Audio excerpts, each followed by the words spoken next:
Hello, everyone, and welcome to the final episode of Leaders in the Making Partners Conversation. Throughout this series, we've talked about vision, innovation, and collaboration. Today, we are looking ahead to the future. We want to explore what Leaders in the Making can continue to offer beyond this project and how learning can grow into leadership. I'm very happy to be joined by Alina today. Thank you, Alina, for being here with me. Thank you so much, Palmina. Thank you for inviting. Alina, before we talk about the future, could you briefly remind us of your role in the project and what Leaders in the Making has meant to you so far? Once again, thank you for inviting.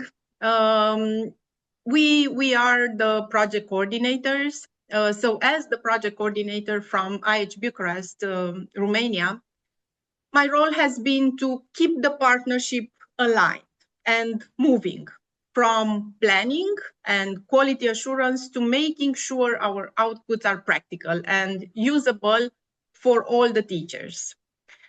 What Leaders in the Making has meant to me so far is a real shift in mindset. It's not only about teaching language.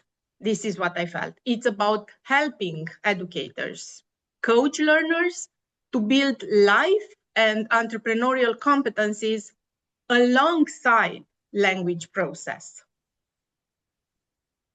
Thank you, Alina. And it feels especially meaningful to have this final conversation with you as a coordinator of the project. So thank you. So let's start by looking ahead. What do you hope this project will change in the long term, not just for our institutions, but for education more broadly?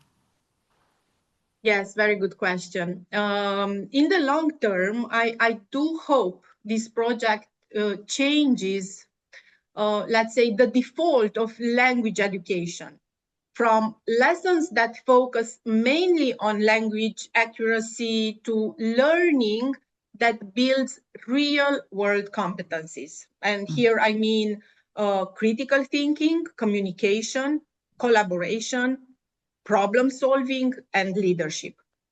For education more broadly, I hope it normalizes coaching as, let's say, a teaching stance, teachers as mentors who can motivate, who can challenge, and who can guide learners through meaningful tasks, not just content. Wow, this is so important and so meaningful, not only for the project itself, but for the whole educational community. And it really shows that this project isn't about sort of short-term results, but it is about planting seeds that can grow over time. And one of the key tools we are leaving behind is the toolkit. So how do you see the Life Competencies Toolkit remaining useful beyond the project's lifetime? Yes, exactly. We leave behind a toolkit, and I really love this name, the toolkit. And the toolkit is designed to be sustainable because it's digital, adaptable. It's built around methods teachers can reuse. It doesn't just give activities, it gives lesson plans, task and project-based materials, and self and team assessment tools, very important again, plus guidance for teachers on how to interpret the results and plan follow-up actions. That means schools can integrate it into existing curricula and keep updating it for new groups and new contexts. Okay, so I may say maybe that flexibility, adaptability are the most important things of the toolkit, and they make these resources truly sustainable and useful for every single institution, especially in a world that keeps changing so fast. And at the heart of all this is the idea of leadership. So for you personally, Alina, what does being a leader in the making really mean? this is a real dear topic for me. So again, I'm glad you're asking this question. For me, a leader in the making is someone who takes responsibility for their learning and their impact, even in small ways. Because leadership is not about really changing the world. It's not a title. It's a set of behaviors. It's being curious, it's being reflective, it's willing to collaborate and brave enough to try, to fail, and of course to learn. And it's also about values, using your skills to contribute, not just to succeed individually. This is what leader in the making means for me. I love this definition, Alina. It reminds us that leadership isn't a title. It's a mindset, something we grow into through learning and reflection. And that's why I think this project doesn't stop with us. So, how can other educators, schools, or organizations use our results or build on what we've created? Yeah. Well, other educators and organizations should definitely use our results and can use our results in a very practical way. Then they can take the toolkit and plug it into language courses, into teacher training, into adult education programs, or even secondary and university contexts. Why not? Because the approach is aligned with recognized frameworks like the Cambridge Life Competencies and employability frameworks. It's transferable and easy to justify and to use it pedagogically. And the partnership model itself can be replicated. Schools can co-create local versions, translate, adapt, and share back improvements. Thank you, Alina. Thank you so much again for saying this. And if I may say, openness and sharing will be what truly keep this project alive beyond its original partnership. And finally, I'd love to end with something very personal. So, what message would you like to leave for future educators and learners who will encounter leaders in the making?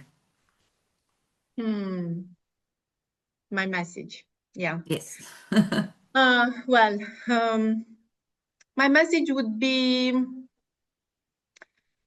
don't underestimate what language learning can unlock, let's say. Use it as a space. Use it as a space to practice life decision-making, teamwork, confidence, critical thinking, and courage. And for educators, I would say keep experimenting. Coaching techniques don't replace teaching. They deepen it. And if you create learning that feels real, learners don't just remember vocabulary. They remember who they can become and who they are becoming through the language learning. That's such a powerful message. Thank you. A beautiful way to look toward the future. So thank you so much, Alina. Yes, thank you. Palmina, I have a question for you. Before we close this final conversation, if I may, I'd like to ask you something also. Yes. Because you started this journey with an idea, and I really love this idea. And now it's grown into a shared European project. So the question would be, what do you hope people will carry with them after discovering leaders in the making, long after this project has officially ended? How do you see it? Okay. Well, this is such an important question and a very personal one too.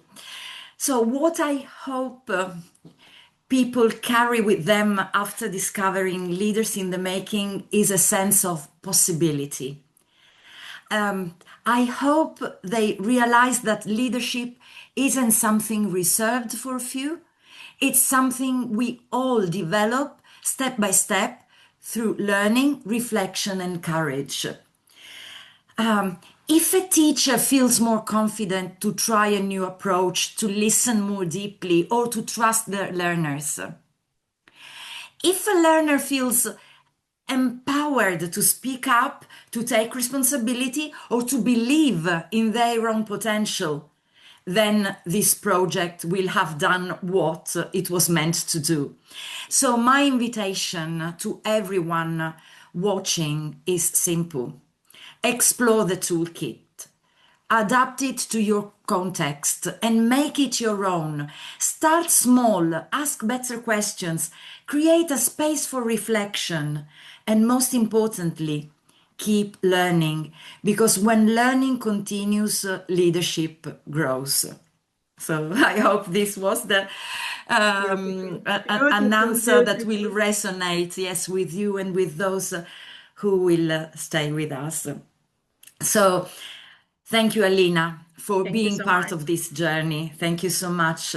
And finally, thank you to everyone who has watched this series and shared this journey with us. Your time, curiosity, and openness mean a lot to us. We hope this conversation have inspired you, sparked new ideas, and encouraged you to see learning and leadership in a new light. So thank you again, Alina. Thank Thank you you for so much. being part Thank you, of, everyone. Thank you. yes, thank you for being part of Leaders in the Making. Thank you and bye. Bye, Bye everyone. bye.